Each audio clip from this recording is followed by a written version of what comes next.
Okay, Kingdom Esports on first pick, KGV or King's Vanguards on the second pick advantage. So they have done their homework by watching the previous matches, and they know that Matilda is a sure must-ban hero for the side of KGV.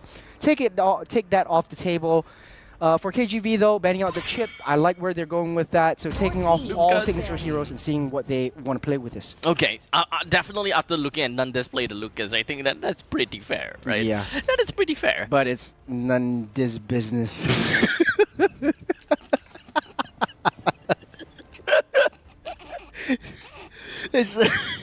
it's none this business what they want to play, brother. This is kind of like a perfect mime thing for me to go from. You just walked. Okay. Getting serious. Back to the draft, and like how we're playing this around. Banning out the gold laners this time. We haven't seen a lot of Moskov being banned out, but they understand that the way KGV likes to play against Flash and the way they took them down was having Moskov on the long lane or on the opposite lane away from the main objective, because Luxionstein is always landing the SOD, so none of that. They're having none of it this time around. So last ban, that should be a Kimmy. What do you think? Should be a ban, yeah. Yeah. I think it only makes sense.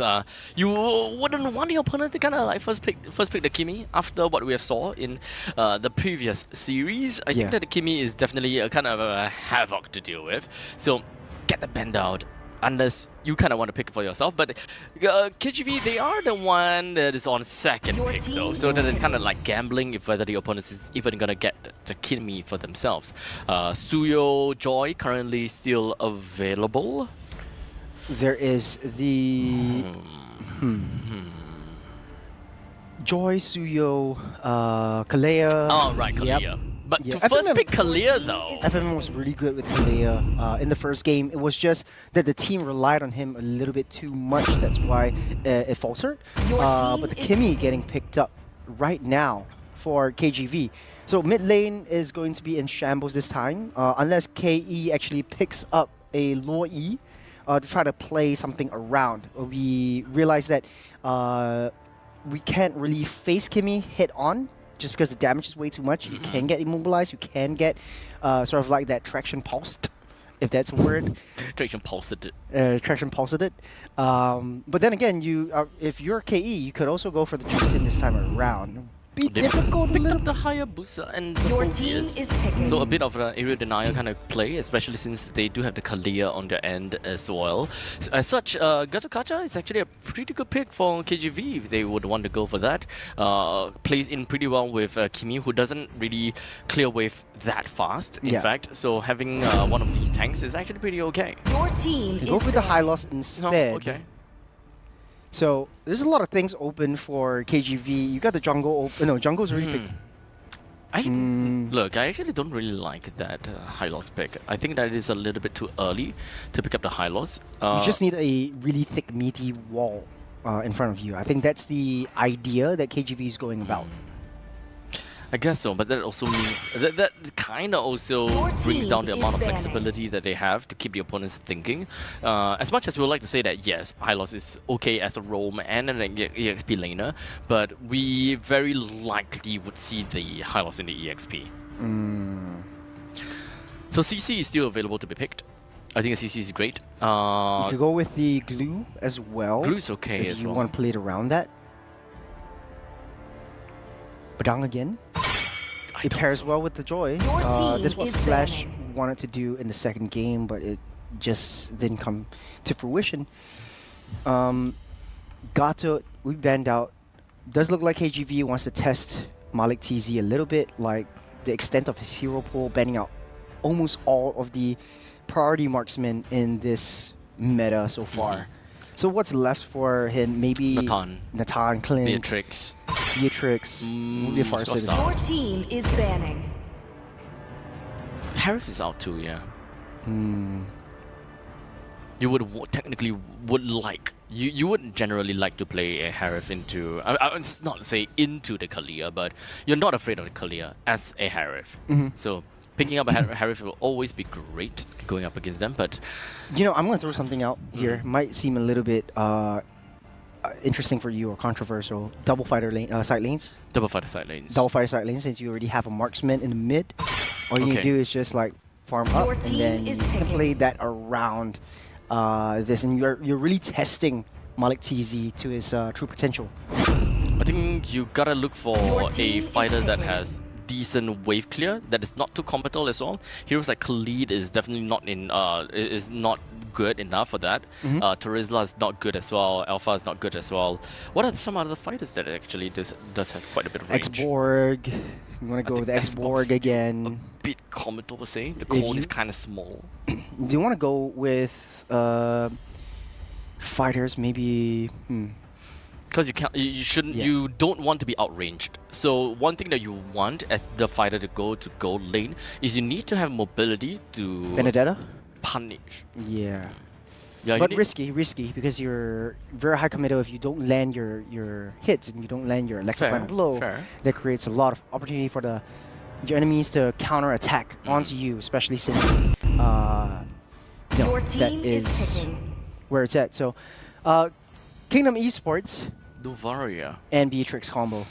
So Okay. Astro Echo into the The Ren... Nurse Apathy, Apathy, the yes. Renus Apathy. Renus Apathy. That's right. So we see fun their pick. combo again. They do have a lot of slams over on Kingdom Esports, but not a lot of, I would say, AoE stuns. I think that would be the problem for them. For KGV, they have the Kimi, so I'm not too worried about how they want to engage, because they can always sort of like layer that option in with the Traction Pulse into the rest of the team coming and layering in your ultimates and your damages. Okay, so the final pick being the Hilda. So I think that in terms of priority on the EXP, I think that Hilda should take precedence in Yes. taking the EXP, which would say that the Hylos will be going over to the Roam. I'm not particularly a very big fan of a Roam Hylos because of yes, he's got a stun. He's got the Ring of Retribution, that technically Ring of Punishment rather, that does AoE damage. But if you pair the Hylos together with a Kimi in the middle lane, so that is a mid lane that heavily prioritizes onto damage over time. Right. They do not have any form of burst, so just trying to clear the wave fast is out of the question. The moment that both of them are poked or dealt a lot of damage, they're out of the equation. They can't contest for the mid lane anymore. So 5 jumping seconds into till the the land of enemy Dawn reaches for the the first game of the third series of the Smash day, Kingdom Esports versus Kings Vanguard. We shall see how that's gonna go, Welcome to and Mobile especially Legends. if with Novaria in the middle lane as well, there is a lot of poke potential that we can expect from the Novaria herself. So clearing out the waves, absolutely no problems whatsoever. I just kind of want to see what Walker as well as Bao has got in store for us. But for now, it does seem like FMM trying to be very aggressive right out of the start, and in fact had to expand on the flicker in minute 0. Available resource, and look how Walker Knuckle is just free walking into the base using the Ricky, the advanced Ricky again, to extend the range and the damage onto FMM. Stone. And I think, to be honest though, hold on a second. It does seem as though Louisa, never mind. It just seems it's going to be a jump quickly with a bow being taken down almost immediately. Unfortunately, the Star Shatter didn't really quite land onto Walker Knuckle at this point in time, but still going to be a-okay. Yeah, the unfortunate death, and this is the first time that we're seeing a Hylos roam in the entirety of the matches that we've seen today. So it's a little bit different because now you have super intensively fast wave clear down the mid side. So Walker Knuckle can, no pun intended, but walk around the entirety of the map much faster. I think that should be the game plan for early games for Kings. But on the other hand, though, I think it's a very good pick that Louisa got the Hayabusa. The main target should be the Kimi.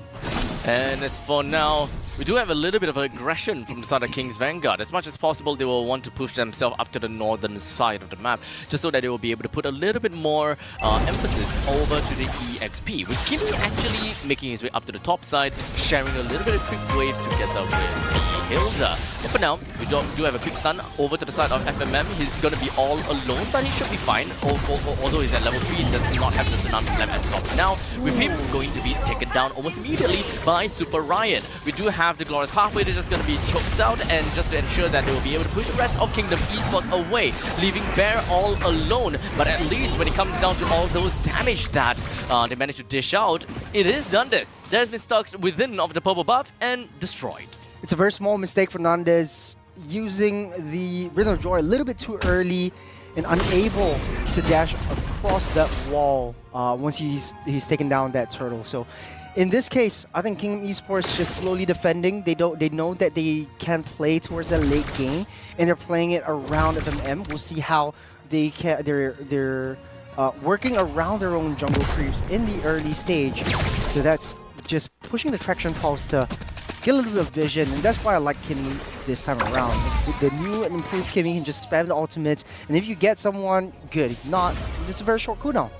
So at this point, with the turtle that's gonna be popping down in the bottom lane in a minute later, I'll say that both when it comes down to macro game, King's Vanguard, they are just all over the map, right? All over the place. And honestly, I'm kind of surprised with the power of the DOTs, I guess. Or is it? Do you think it's just more of Kingdom Esports not being aggressive enough to King's Vanguard's mid lane? I think they're playing it reserved, so they don't really need to be aggressive at this point. They can be counter-aggressive, like this. Tsunami Slam onto Bao, more than enough to pull him right within the turret's reach, but with a quick little red carpet, he runs away and didn't even get sniped by Melon.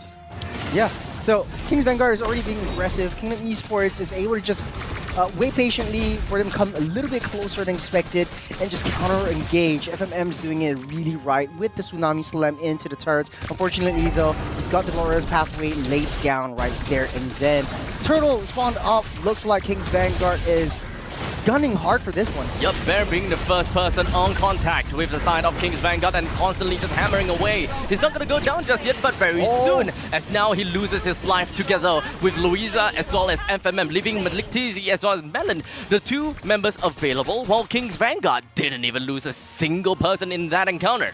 I might have missed it, but the Traction Pulse into the Immobilize by Walker and Aqua set everything in motion, including Bao with the Glorious Pathway. Nandez just really prayed to someone out there because he was living on a sliver, and Bear actually hopped over with the Infernal Pursuit into the mix of battle instead of chasing him down. If he would have taken Joy down, he would have been able to defend that back line and get Malik TZ to just get free shots in from the front. So, oh man, I gotta have to say it, right? Throughout all of that fight, it seems as though Kingdom Esports, they are not quite ready for the turtle fight at all, right? Even though I really like how Bear started the fight with first contact together with FMM, they just don't have the damage in the early stages. Like, most of the damage is actually banked in onto a skill shot locked behind Melon. The moment that they can't exactly land that out, they lose a lot of burst potential. And again, King's Vanguard ramping up that tempo. Super Ryan already marching down into that bottom side and making sure that King's Vanguard take away the T1 bottom. And since it's already 5 minutes, they can just hunker down as 4 and let Nandez do his thing. Just continuously applying pressure is ultimately going to be the name of the game for King's Vanguard. They do have a very strong pressure down to the bottom lane to bring down the T1 turret. Next one in sights is very likely going to be the top lane T1. It's currently down to about half HP. Naturally, the mid lane will come sooner or later, right? It's going to be the most important turret, and understandably, Kingdom Esports want to divide that as soon as possible. Nice little Tsunami Slam. Indeed. And now, has Super Ryan caught completely off guard with his hands down and taken down immediately. Nandez on the top side, able to dash away from the Wiggy Shadow kill to a very good degree. He's just slowly pushing up on that top side T1 as well. And King's Vanguard, their economy is rising. So we're receiving into the 7-minute mark. This will be the last turtle of the game. Kingdom Esports is not in any position contest for this. King's Vanguard will make quick work of it, and Kingdom Esports is back on that defense. having a very aggressive draft with the Phobius and the Kalea, I feel like they are able to make a move as long as it hits the mid game mark. But I feel like they're putting all their eggs into one Malik TZ, where they're waiting for him to come online. And having a Beatrix, it's easy for you to deal that much damage. When you dash in with a Joy, you just gun him down with a Renner. I'm so sorry, but I have yet to see Melon actually landing any of his Astrospheres, unfortunately.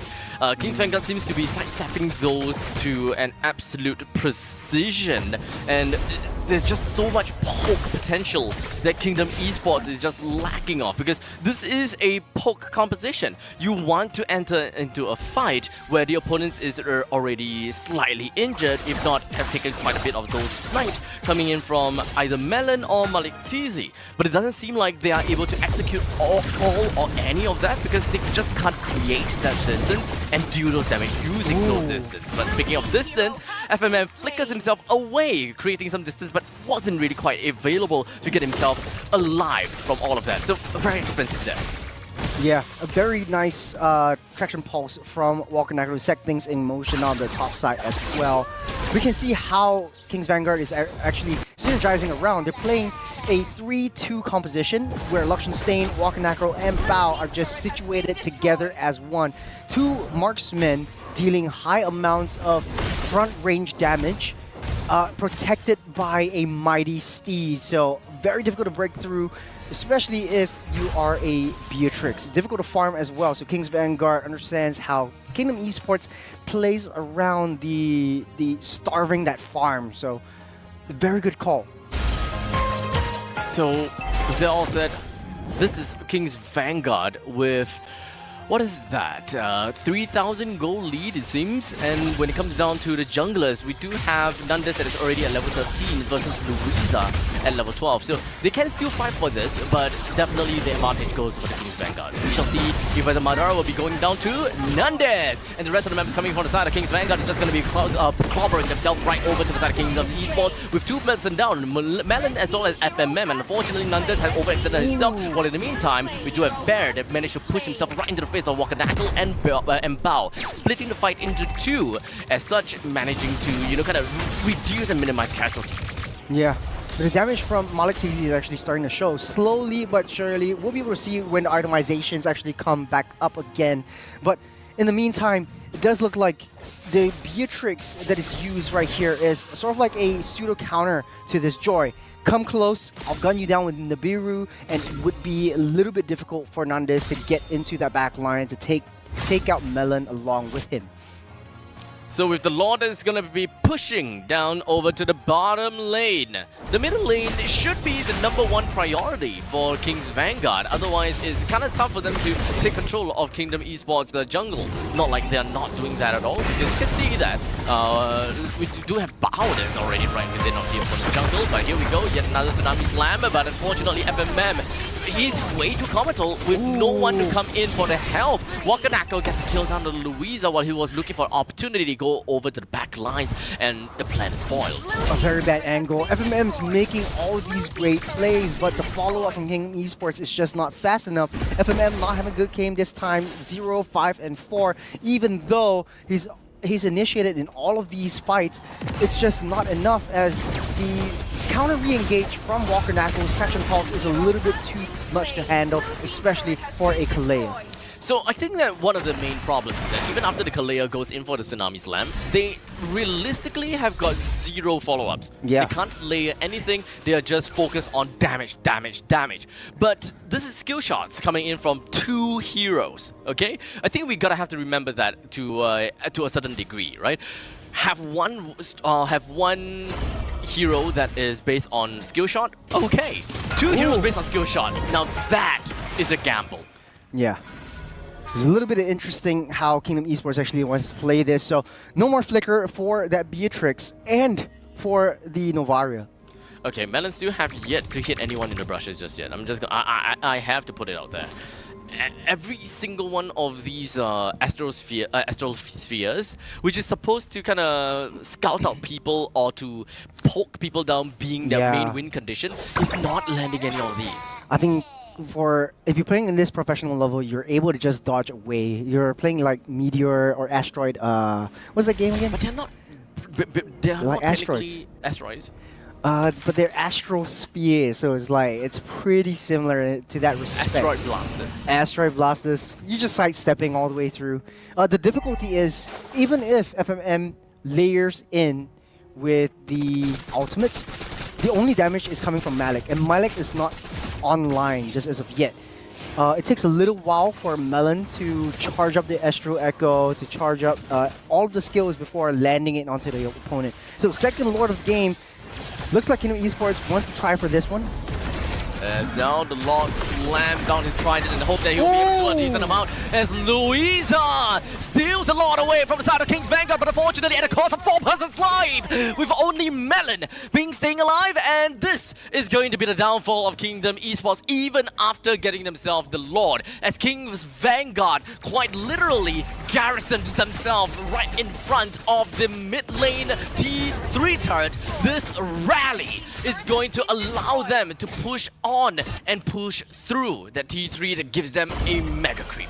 I hope we had a replay for this because I don't know where the damage was coming from. FMM set things up in motion so well with Nandes and pulling that away, denying him from getting the retribution. But when Louisa came into the face of Walker Knuckles, sort of like traction pulse, and you see right here, FMM pulls everyone back. The traction pulse pulls 2 members in, and the damage from Lucky Stain and Walker Knuckles just free hitting from that back just came in. Super Ryan doing a good job keeping Melon at bay. I like the fact that we had that slow-mo, so props to the production for that one. I think that I think that it was the Kimi's ultimate that also had the yeah, it timed perfectly. I love it. Well. I love it. And that is why I say that that's kind of like Kimi's farts.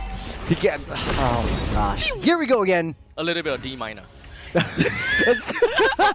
Another inside joke, C minor. Oh, is it C minor? Actually? It is C minor. It's C minor. But we won't do that on stream. In the meantime, though, 15 kills up ahead against Kingdom Esports, and King's Vanguard are 6,000 gold lead. This is still seeping into the late game. Luxury Stains coming online. Walker Knuckles untouchable with 3-0 and 9 as well. The damage is coming in from a majority that Kimberly. It's so difficult to get to her. It's so difficult to disrupt her. And I think FMM needs to change that strategy. I think going for the jungle isn't the right move. Try to get one of the main backline dealers. Look, Kim has been a menace thus far.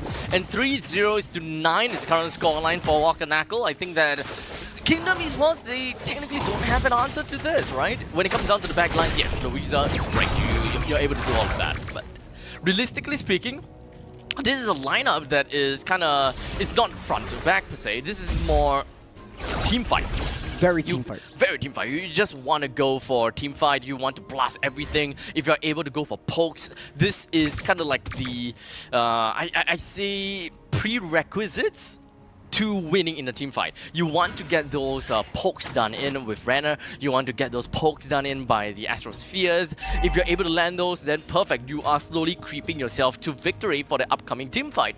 But so far, we haven't really quite seen that from Kingdom Esports. Why? Because their front lines is actually aggressive. Yeah. FMM, I think that he's not exactly in the same line because whenever he finds an opportunity, he's going for it. But I feel that the main game that they want to go for is extend.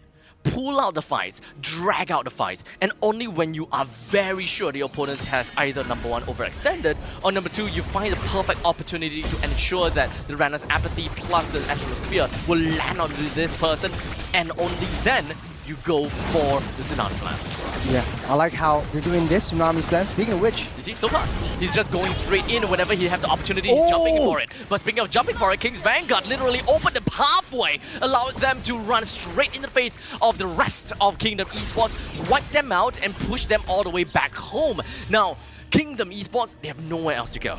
okay, I think the issue is FMM and Bear going into the backlines, not having a defensive backline for themselves. So Malik TZ, Melon left to their own devices. This gives King's Vanguard an equal opportunity for Super Ryan as well as Nandes to just jump straight through to their own backline.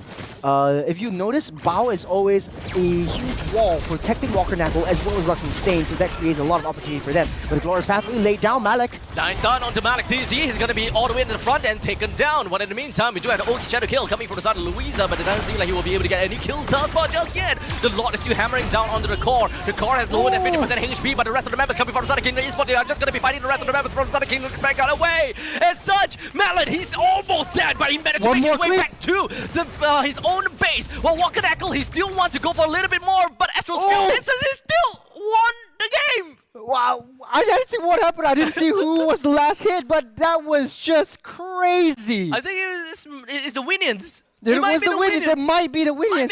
It was the mid lane Winions coming in and dealing that damage on the throne because the traction pulse was keeping the Hayabusa at bay. Dang. What a game. What a game. What I tell you, statistically speaking. Momentum. Last game, they had a huge victory against Flash Esports, and right now, King's Vanguards are on the right path. They're on the right approach. They're ramping up the gears. And I think this was totally a landslide. And for a player like FMM, who is touted one of the better roamers, I remember he was called like JPL's apprentice or something like that. Really, I can't remember. I can't remember, but I remember he was something like that alongside Nick Stain, and both of them were like, okay, we are learning from JPL, and we always have like all of our teams are counting on us to make the right plays, but every single time FMM makes the play, there was no follow-up, or if there was follow-ups, just no damage.